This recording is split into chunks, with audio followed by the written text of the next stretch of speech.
దగ్గర సెలవు తీసుకున్నాడు. వీరెవరు విచారించకండి, ఎలాగైనా భగవంతుడిని భూలోకానికి కలియుగంలో రప్పించాలి మనం అని ఆయన ముందుగా ఎక్కడికి వెళ్ళారండి? బ్రహ్మగారి లోకానికి వెళ్ళారు. బ్రహ్మగారి శరీరం అంతా 7 కోట్ల సప్తకోటి మహామంత్రాలకైన 7 కోట్ల మహామంత్రాలు బ్రహ్మరూపం. 4 శిరస్సులతో ఉన్నాడు, 4 ముఖాలు, చతుర్ముఖాలు, 4 భుజాలతో ఉన్నాడు మహానుభావుడు. పద్మం పైన కూర్చుని ఉన్నాడు పద్మాసనస్థుడై. ఆయన పక్కనే కూర్చున్నది సరస్వతి అమ్మవారు. అమ్మగారు వీణ వాయిస్తున్నారట. సరస్వతి నమోస్తుతే శారదే జ్ఞానదాయిని సరస్వతి నమోస్తుతే శారదే సరస్వతి నమోస్తుతే శారదే జ్ఞానదాయిని సరస్వతి నమోస్తుతే శారదే.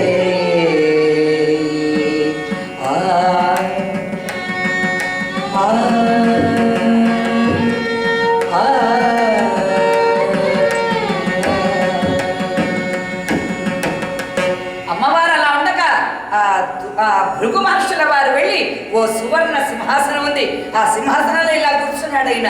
బ్రహ్మగారికి చాలా కోపం వచ్చింది. చిన్న పెద్ద వినయం విధేయత లేదా భృగు మహర్షి నీకు అంటే? పక్కనే సరస్వతి అమ్మవారు ఉన్నారు. తొందరపడకండి, వాడు వచ్చింది భూలోకం నుంచి, కలియుగంలో నుంచి. వాడు అక్కడి నుంచి వచ్చినా కూడా మనకు అపకారం చేస్తాడు. వాడు లేనిపోని కష్టాలు పాలవుతాము. కాసేపు క్షమ, కాసేపు ఓర్పు అన్నాడు. ఈ సృష్టి చేసేవాడిని నేను, సృష్టికర్తను నేను. నన్ను ధిక్కరిస్తాడా, నన్ను అవమానిస్తాడా, నా ఎదురుగా రత్న సింహాసనంలో నన్ను చూసి కాలు మీద కాలు వేసి కూర్చుంటాడా అని అనగానే భృగు మహర్షుల వారు లేచారు. అప్పుడు నమస్కారం పెట్టాడు. నువ్వు రాజసగుణ ప్రధానుడవు బ్రహ్మగారు. మీకు భూలోకంలో జరిగేటువంటి యజ్ఞాన్ని అందుకునే అర్హత మీకు లేదు. నువ్వు రాజసగుణ ప్రధానుడివి, అంతేకాదు కలియుగంలో నీకు నో టెంపుల్స్, నీకు ఎటువంటి గుడులు ఉండవు, గోపురాలు ఉండవు, మంత్రాలు ఉండవు, పూజలు ఉండవు. నువ్వు మంత్రరూపంగా మాత్రమే పూజింపబడతావు. నీకు ఎటువంటి ఆలయాలు ఉండవు, దేవస్థానాలు ఉండవు అని అక్కడి నుంచి శపించి వెళ్ళిపోతున్నట్టు ఆయన సరస్వతితో అన్నట్టు. ఏమిటి సరస్వతి, మన ఇంటికి వచ్చి మనల్నే శపించిపోతున్నాడు ఏమిటి వీడు అన్నట్టండి ఆయన. అలా అనగానే అందుకే మిమ్మల్ని కొంచెం క్షమ, కొంచెం క్షమ, భూలోకం నుంచి వచ్చినటువంటి వాళ్ళతో ఓర్పుగా ఉండాలి స్వామి అని. అదైన తర్వాత కైలాసానికి వెళ్ళాడు. శివుడు తాండవం చేస్తూ ఉన్నాడు. తకిట తకిట తకిట తకిటజం అంటున్నట్టు శివుడు. ఎలాగా? తకిట తకిటజం తకిట తకిటజం తకిటజం తకిటజం తకిటజం తకిట తకిట. స్వామి ఆపండి మీ తాండవాన్ని, అదిగో భృగువర్షి వచ్చాడు, మీకోసం నమస్కారం చేస్తున్నాడు గట్టిగా అని అన్నారు. అనగానే భృగు వచ్చాట. ఓం నమ శివాయ అన్నట్టు ఆయన. ఈయన వినాల. హర హర మహాదేవ శంభో శంకర, హర హర మహాదేవ శంభో శంకర. ఒక్కసారి పరమేశ్వర నామస్మరణ చేద్దాం మనం. హర హర మహాదేవ శంభో శంకర. అలా అనగానే ఈశ్వరుడు వినలేదట. ఏమయ్యా, మేము ఏకాంతంగా తాండవం ఏదో చేసుకుంటున్నాం కదా, మమ్మల్ని వచ్చి మా ఆనందానికి ఇంత విఘ్నం కల్పిస్తావా నువ్వు భృగు మహర్షి? వెళ్ళిక్కడి నుంచి అన్నట్ట. పరమేశ్వర, నువ్వు ఆనందంగా తాండవం చేసుకుంటున్నావా పార్వతీదేవితో? ఒక్కసారి భూలోకంలోనికి చూడు. మానవులు అనారోగ్యాలతో, అవిద్యతో, దారిద్ర్యంతో, కష్టాలతో ఎంత తల్లడిల్లిపోతున్నారో వాళ్ళని రక్షించాల్సిన నీవు కైలాసంలో ఉన్నావా? నువ్వు తామస గుణ ప్రధానుడవు. నీకు భూలోకంలో ఉండే యజ్ఞాన్ని అందుకునే అర్హత లేదు. కాబట్టి నీ నిజమైన రూపానికి పూజలు ఉండవు. రాయి రూపంలో ఉన్న నీ లింగ రూపానికే నీకు పైన అభిషేకాలు, అర్చనలు అన్నీ అవుగాక. నువ్వు తామస గుణ ప్రధానుడవు అని శపించేశాట. ఈయన పాపం అన్నట్టు పార్వతీ, మనం ఏమన్నామనేవాడు మనల్ని శపించిపోతున్నాడు ఇలాగా అని. ఏమనకుండానే గొడవలు వస్తాయండి కలియుగంలో. అందువల్ల ఓర్పు కావాలి. ఆ ఓర్పు మీలోనూ లేకుండా అయిపోయింది, బ్రహ్మగారిలోనూ లేకుండా అయింది. ఇప్పుడు వాడు తిన్నగా వైకుంఠానికి వెళుతున్నాడు. ఆ వైకుంఠానికి బయలుదేరి వెళ్ళిపోతున్నట్ట. ఏమండి, ఇక్కడ ఉత్తరాదిని ఉన్నటువంటి భక్తులు ఎంతమంది ఉన్నారో ఒక్కసారి చేయలేపుతారా? హిందీ చక్కగా మాట్లాడగలిగినటువంటి వాళ్ళు మన హిందుస్థాన్లో ఉన్నటువంటి వారు ఎవరైనా ఉన్నారా ఇక్కడ ఈనాటి కథలో? కబీర్ దాస్ అంటాడన్నమాట. ఎందుకంటే వారి కోసమని ఈ పాట పాడదామని నేను. ద్యోముఖ రామునకి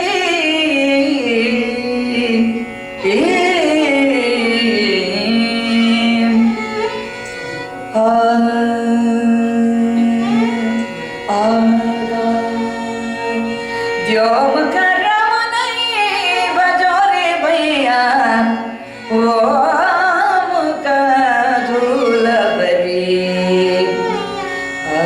భజోరే భయ్యా రామ గోవింద హరి భజోరే భయ్యా రామ గోవింద హరి जप तप साधन कछु नहीं लागत खर्च नहीं करी बजो रे भैया राम भगत की बजो रे भैया राम भगत हरी बोलो श्री कृष्ण परमात्मा को తిన్నగా వైకుంఠానికి చేరుకున్నాడు భృగు మహర్షి. సప్త ద్వారాలు, పాల సముద్రం, లక్ష్మీ అమ్మవారు, ఆదిశేషుడున్నాడు ఆయన పైన స్వామివారు అలా శేషశయనుడై ఉన్నాడు ఆయన.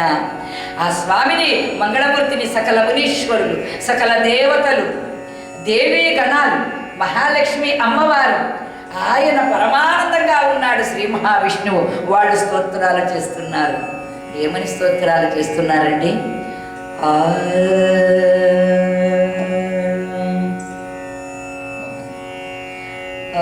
నమో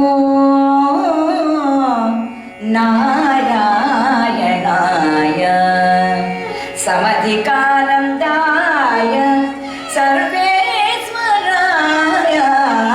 నమో నారాయణాయ నమో నారాయణాయ నమో నమో నారాయణ. భృగు మహర్షికి ఆనందం వచ్చేసింది. తనను తాను మరచిపోయాడు ఆయన. పరమానందంగా వెళ్ళాడు ఆయన దగ్గరికి, నారాయణునికి. నారాయణాయ నమో నమః, లక్ష్మీపతయే నమో నమః, ఇందిరాపతయే నమో నమః, భార్గవీపతయే నమో నమః అన్నట్ట. ఇదేమిటయ్యా కొత్తగా పిలుస్తున్నాడు, భార్గవీపతయే అంటున్నాడు? ఎందుకంటే అమ్మవారు లక్ష్మీదేవి భృగు వంశంలో పుట్టిందిట, భార్గవి. అందువల్ల మా లక్ష్మీదేవి మా అమ్మగారు తెలుసా అన్నట్టుగా భార్గవీపతయే నమః అంటున్నట్టు ఈయన. నారాయణుడికి ఇవన్నీ వినిపించలా. అయ్యో స్వామివారి చుట్టూ అందరూ ఉన్నారు, మన పిలుపు వినిపించలేదు కాబోలు, ఇంకొంచెం దగ్గరగా పెడదాం అనుకున్నాడు. నమో నమో నారాయణాయ నమో నారాయణాయ.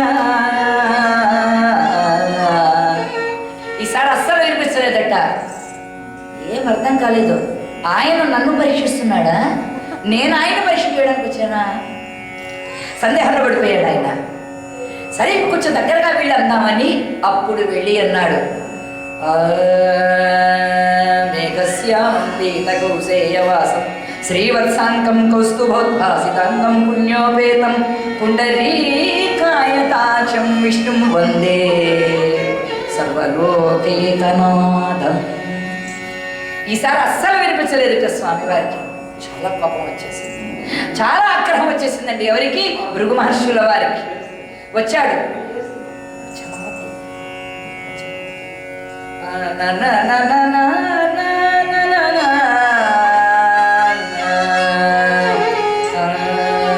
మరునకు జన్మభూమి వనమాలకు నిత్య నివాసము, ఇందిరా కరునికి కెళి మందిరము, ఉదారగుణోబులగాకరంబునవు హరిగుణోబును తథాలున నిజస్కృతలమున తన్నెనంత శ్రీవరుడు తలగ్రీయుబ్బమున వ్రాలి వచించనిటుల్ వినియతుడై.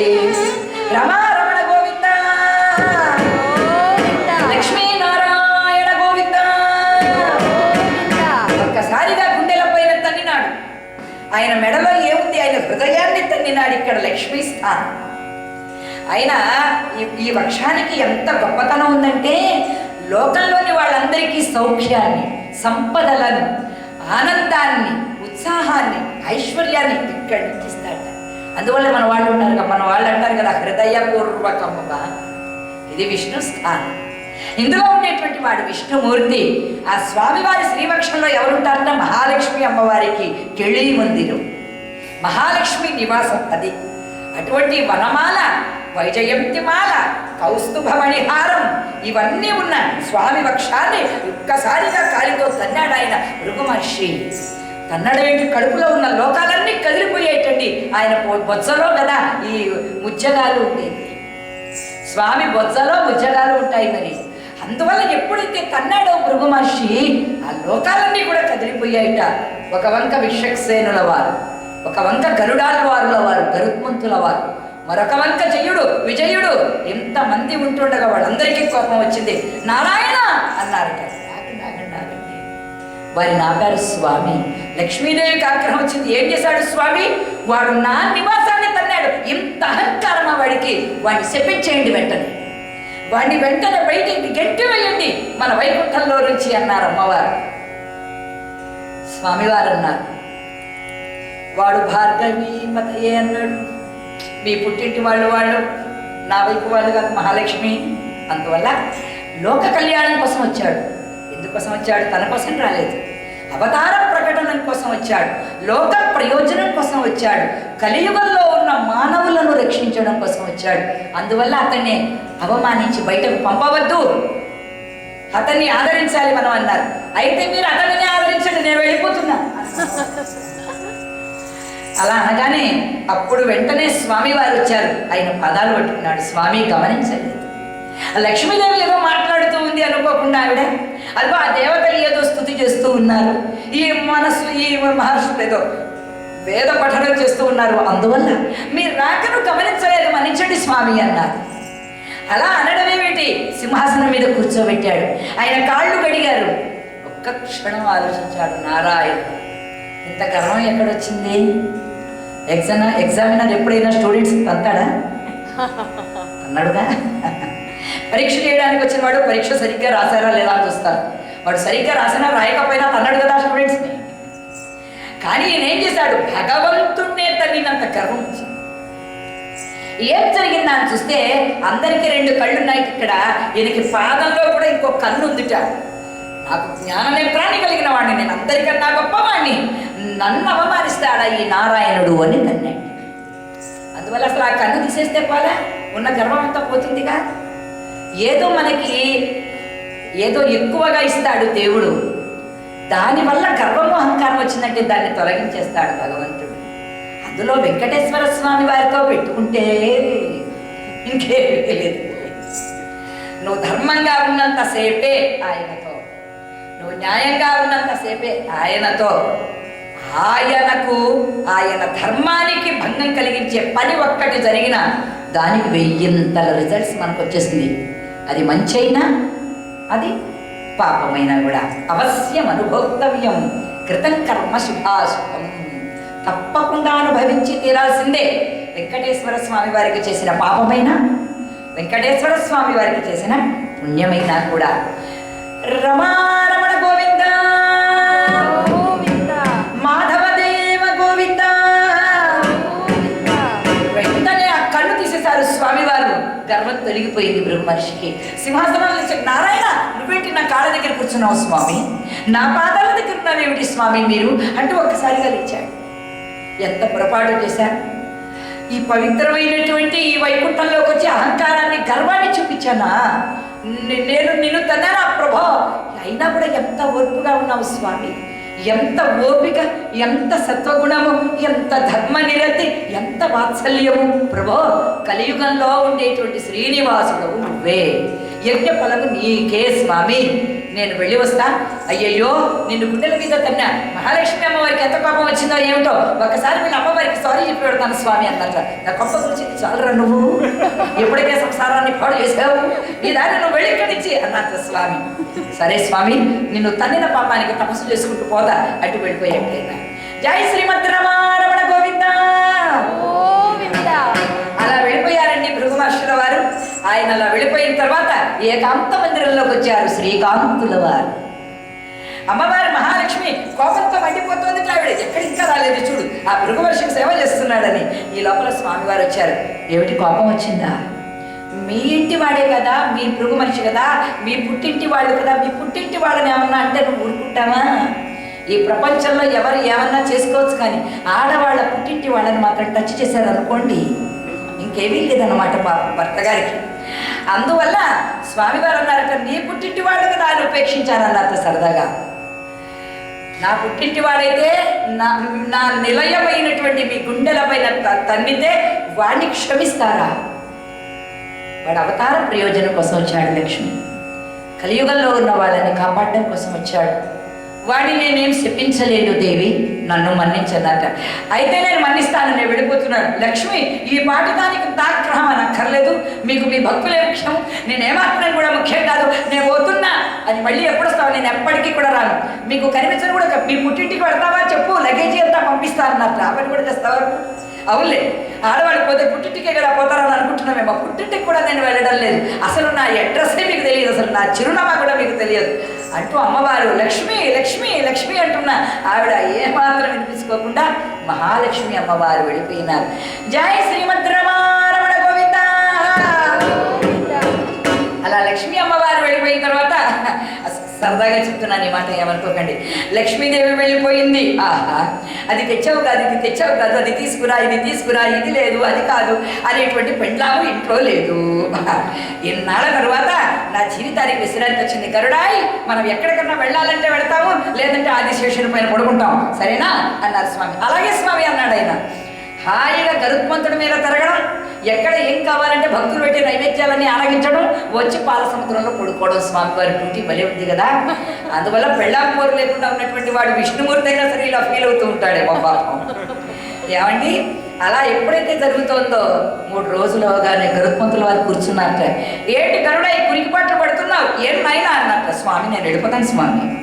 ఎక్కడికి వెళ్ళిపోతావురా అని. ఎక్కడికో వెళ్ళిపోతాను స్వామి, ఈ వైకుంఠంలో మాత్రం నేను ఉండలేను అని.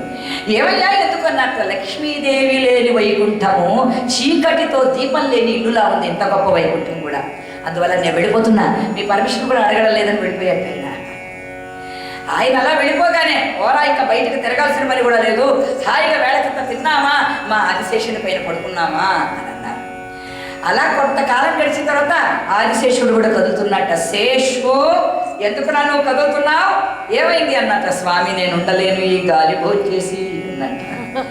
పాములు గాలిని, వాయుభక్షకులు పాములు గాలిని భోంచేస్తాయి, అందువల్లనే పుసపుసలు మనకు వినబడుతూ ఉంటాయి. అవి గాలిని పీల్చి వదులుతున్నప్పుడల్లా ఆహారం గాలి పాములకి. ఏం లేకపోయినా సరే పాములు గాలి పీల్చి బతికేస్తాయి. అందువల్ల అన్నట్టు ఎన్నాడు గాలి పీల్చి బతకను వైకుంఠంలో. లక్ష్మీ అమ్మవారు ఉందంటే తిన్నావా ఉన్నావా అని అమ్మ కాబట్టి అడిగేది. అమ్మ లేని వాడి జీవితం అనాథే, భర్త అయినా సరే. మొదటి అమ్మ కన్న అమ్మ, రెండవ అమ్మ ఇంట్లో ఎవరు? రెండవ అమ్మ ఇంట్లో ఎవరండి? భార్య. నీ తల్లి తరువాత నీ తల్లి స్థానాన్ని భర్తీ చేయగలిగినటువంటిది ఎవరు అంటే మీ భార్యే. అందువల్ల భార్య కలిగిన భాగ్యవంతులందరికీ కూడా ఒక్కసారి నమస్కారం, చప్పట్లు పడదామా మన మహిళా తల్లులకి. ఎందుకనంటే అష్టైశ్వర్యాలలో భార్య ఇంట్లో ఉండడం ఒక ఐశ్వర్యం.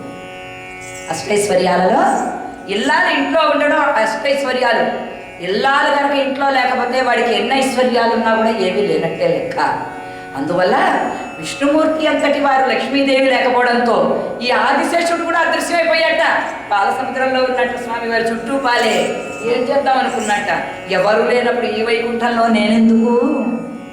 ఒక్క లక్ష్మీదేవి వదిలేస్తే విష్ణుమూర్తినైనా అందరూ వదిలేస్తారు. ఇది సీక్రెట్. ధనము కలిగిన వారికి చెల్లును ఏమైనా, సిరి లేకున్నచో హరి అయినను ఏమి చెయ్యగలడు. సిరిలేని హరి అయినాడైనా. అందువల్ల వైకుంఠాన్ని ఆయన కూడా విడిచిపెట్టేశాడు. శ్రీ వైకుంఠ విరక్తాయ స్వామి పుష్కరిణి తటే వచ్చేసారండి. తిన్నగా ఎక్కడికి 7 కొండల పైకి వచ్చేసారు. గరుత్మంతుల వారు గరుడాద్రిగా, ఆదిశేషుల వారు శేషాద్రిగా, వెంకటాద్రిగా స్వామివారు ఆయన మానవాకారంతో, మానవ శరీరంతో భూలోకానికి రాగానే ఆయనకి మానవాకారం వచ్చింది. ఆ తరువాత శిలారూపంలో వచ్చారు స్వామి, సాలగ్రామ రూపంలో. అందువల్ల స్వామివారు మానవాకారంలో భూలోకంలోనికి వచ్చి తల్లి దేవకీదేవి పుట్ట ఒక పుట్ట, పాముల పుట్టలాగా ఒక పుట్ట ఆయన తల్లి, పొట్ట ఒక పుట్ట. ఏమండి, ఆ తల్లిగారు పుట్టగాగా చింత చెట్టు తండ్రి వసుదేవుల వారు, బలరామస్వామి ఆ శేషాహి, ఆయన శేషాద్రిగా స్వామివారు ఆ పుట్టలో నుండి తపస్సు చేసుకుంటూ ఉంటే నారద భగవానుల వారు చేరుకున్నారు ఆ కొల్హాపురానికి. కరవీరవనంలో మహాలక్ష్మి అమ్మవారు చింతామణి మహామండపంలో సకల ఐశ్వర్యాలతో వెలిగిపోతూ ఉన్నది అమ్మవారు. మాతర్నమామి కమలే కమలాయత శ్రీ విష్ణుహృత్ కమలవాసిని విశ్వమాత.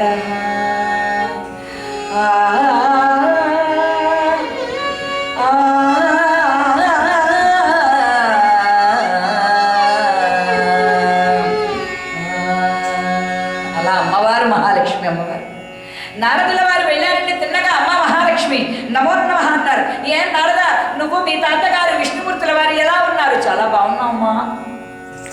ఏమి వైభవము, ఏమి వైభవము, ఏమి వైభవము. ఎవరైనా భర్త గారితో కలిపి భాగ్యాన్ని అనుభవిస్తారు. నీకు భర్త గారు లేకపోయినా పర్వాలేదు, ఎంత భాగ్యవంతురాలివో అన్నాడు. నారద, ఏవయ్యా ఇలా మాట్లాడుతున్నావు? నువ్వు మాట్లాడుతున్నట్టుగా లేదు, మరోలా మాట్లాడుతున్నట్లుగా అనిపిస్తోంది నారద. అవునమ్మా, నువ్వు చక్కగా ఆహా ఏవి అన్నదానాలు, ఏవి వైభోగాలు, నిన్ను పూజించే భక్తులకు అన్నీ ఇచ్చేస్తున్నావు తల్లి. నువ్వు పెద్ద మహిళా మండలి ప్రెసిడెంట్ అమ్మ. మీ ఇంట్లో మీ ఆయన తప్ప ఊళ్ళో వాళ్ళందరికీ భోజనం పెడతావు.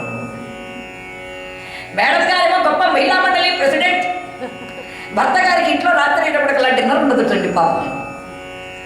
అందువల్ల నారాయణుడు భూలోకానికి ఈ మానవులను రక్షించడానికి వచ్చి 7 కొండల మీద పుట్టలో కూర్చుని తపస్సు చేస్తున్నాడు తల్లి.